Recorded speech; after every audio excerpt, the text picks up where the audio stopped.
Hello everyone, Dave here from SaveDex. Today I'd like to share my thoughts on what the next Mario Kart could look like. Nintendo have never released two Mario Kart games on the same console before, outside of Virtual Console releases, and the Switch already has a Mario Kart game in Mario Kart 8 Deluxe. So, does that game count as the Switch's Mario Kart? Or is there a Mario Kart 9 in the works for the Switch or the console to follow? This is all speculation of course, but I have got 5 ideas for what I would like to see in Nintendo bringing out their next mascot kart racer. And if they were to bring it to the Switch, people might be saying, I already have a Mario Kart game on the Switch, why should I buy another? Well, that is why I think if a new game did release on the Switch, it would have to be drastically different to Mario Kart 8 to make it stand out and sit proudly alongside its predecessor rather than replace it. Not just so Mario Kart 8 owners will purchase the new one, but also so people who jump in with Mario Kart 9 might want to still take a look at Mario Kart 8 afterwards. So let's take a look at my 5 ideas. Idea number 1 is quite simply Nintendo Kart. I know this idea has been touched upon in Mario Kart 8 with Link and the Inklings and so forth, but there is so much potential for them to bring in so many different franchises from Nintendo's back catalogue. The drivers, courses, vehicles and weapons can be so varied that it feels like a completely different franchise altogether. I really liked how the first 2 Sonic racing games felt like a celebration of Sega, their version of Smash Brothers, and they had some obscure characters and stages based on Sega's history. Let's see Nintendo do what they do with Smash Brothers, but in kart form. Let's see the Blue Falcon zoom past the Landmaster and Samus's gunship as they lob Pikmin at Kirby's Warp Star while racing around Hyrule Field. That's the kind of mayhem I can get behind. This idea has been thought of many times before, with a lot of people calling it Super Smash Kart, but if they were to call it that, then Waluigi most certainly would not be playable. My second idea would really help Mario Kart 9 sit nicely alongside Mario Kart 8, and that is a way to make it play completely differently and do what I've been wanting them to do for over a decade now, and that is bring us Mario Kart Double Dash 2.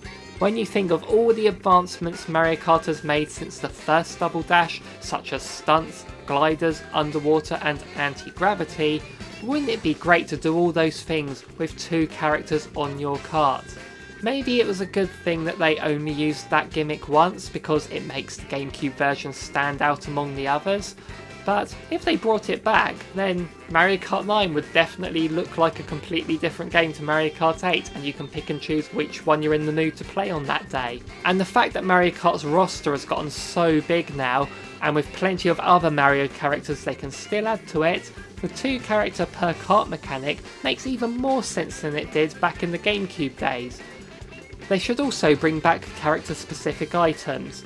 That might sound like a huge undertaking, but they can limit the number of special items by having several characters share some, such as the Koopalings all using a wand, and if they were really lazy, just have them use the giant Bowser shell. Just bringing that item back should be enough reason to justify this game. Also, when it comes to what retro tracks they include, don't have any of Mario Kart 8's tracks there. That would also help Double Dash 2 stand out. Or just bring back every track. Speaking of, here's my third idea. You know how when a new Smash game gets announced, and there's always that speculation, not just in what new characters will be added, but which ones will return. Remember when that Switch's Smash Brothers was announced, and they hit us with that Everyone Is Here trailer?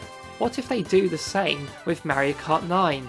Which tracks will they bring back as retro tracks? Well, they show us the trailer, every track is here, and they slap the title Mario Kart Ultimate on it.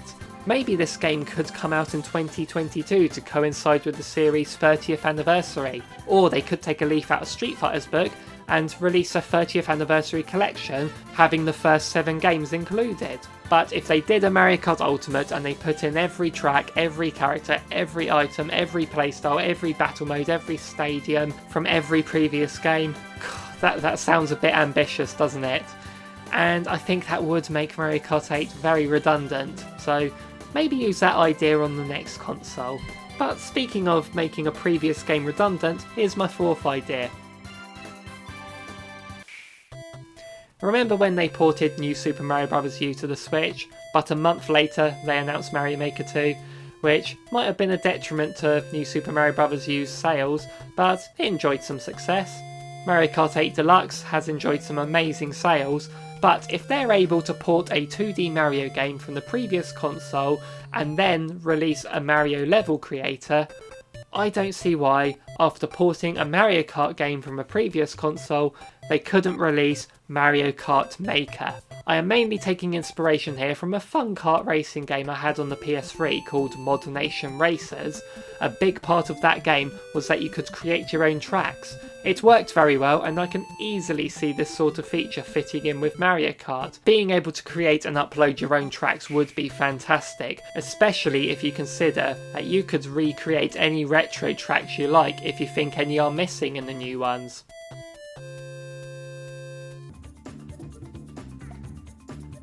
My fifth and final big idea came to me when we were thinking of some simple features Mario Kart could implement. Sophie suggested having some proper flying sections, which would be an interesting idea, but it's already been done in Sonic and All-Stars Racing Transformed. I also remember air and water travel in a game I had on the N64. And then it hit me. What about, instead of bringing a second Mario Kart game to the Switch, they revive a different kart racer and give us Diddy Kong Racing 2. Obviously they won't be able to use Rare's characters such as Banjo and Conker, but there are plenty of Kong characters to pad out a roster. Maybe make that Donkey Kong Racing game that was planned at one time, but I think any Kong racer with a single player adventure mode, planes and hovercrafts would be very well received and fit nicely alongside Mario Kart 8 Deluxe. Just don't base it on Diddy Kong Racing DS. So those were my 5 big ideas for the next Mario Kart, and here are a few little suggestions I'd like to see. Firstly, bring back the mission mode from the DS version. I love Baby Park, it's simple and hectic at the same time, always a blast. Maybe they should do what Smash does and give you the option to turn every track into a Baby Park layout, much like the Omega form. Some extra modes when it comes to racing. One idea I really like in Sonic Racing was an elimination mode, where after a time limit, whoever's in last place gets kicked out until there's just one standing. Give us the option to turn specific items off, so we can get rid of that blue shell. If they're worried that that sort of thing would make the Grand Prix too easy to get golds on, then make that option for local multiplayer only. It's a nice idea to have coins as like an in-game currency to unlock certain vehicle parts, but let's just take a leaf out of Crash Team Racing's book and have a shop on the menu so you can choose what to unlock, such as different characters, tracks or skins and so forth. Maybe they can add extra content as they go along, just don't have any microtransactions. And speaking of microtransactions, I am not a fan of Mario Kart Tour, but one thing I do like about it is the fact that you can race the tracks backwards or make them a bit different. I'd love to see that feature put into the next Mario Kart game. So those were my ideas for what the next Mario Kart game could be or include. What do you think they should do next? Let me know in the comments down below, and while you're down there, there's a very nice like button that's very clickable. It's just as clickable as that subscribe button too, if you want to keep up with our future videos. So thank you all for watching, see you in the next one.